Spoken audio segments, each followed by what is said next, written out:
Masibuya lapha ekhaya Kunesidingo esiphuthumayo sokugcina izilwimi zomdabu kulelizwe.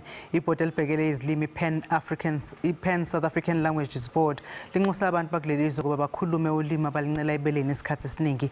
Lithi ukukhuluma isilungu sekuyinto eyejwayelekile entsheni neyenza imizamo emincane ukufunda ulimi lwayo. Ungubani lona ngumbuzo obuzwa ngalesikhathi senyanga yolwimi. Bangaki abantu abazi imvelaphi yabo? I'm Zulu because of my ancestral roots and my heritage. Kungani lokhu kumqoka? It's very important to know who we are as South Africans and what we stand for, and that is why it's important to know our languages. Also, when you know your language, you are very confident in who you are, where you're going and where you come from. Esifundweni sakamuva ngoJabula Nthambo owayedume ngelika WHP nongasekho uduse kakhulu ngokuba isishoshovu samasiko kanye nokuhola umkhankaso okuphakamisa ulwimi lwebele. Waqoquzela nabanye ukuthi benze njengaye.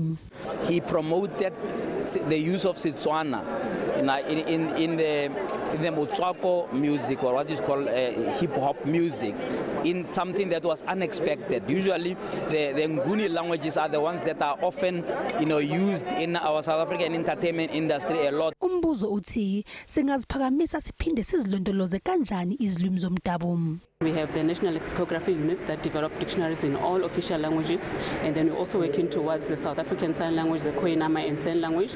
Another thing that we're trying to do is to promote spelling and orthography rules in all official languages. We already have those booklets to ensure that we all write in the same way so that our languages are standardized. These books are all available so that we can use them as resources to grow our languages. Kusenjalo iPan iqoquzela abantu bakulelizwe babe nogqozi lokufunda nokwazi imvelaphi yabo.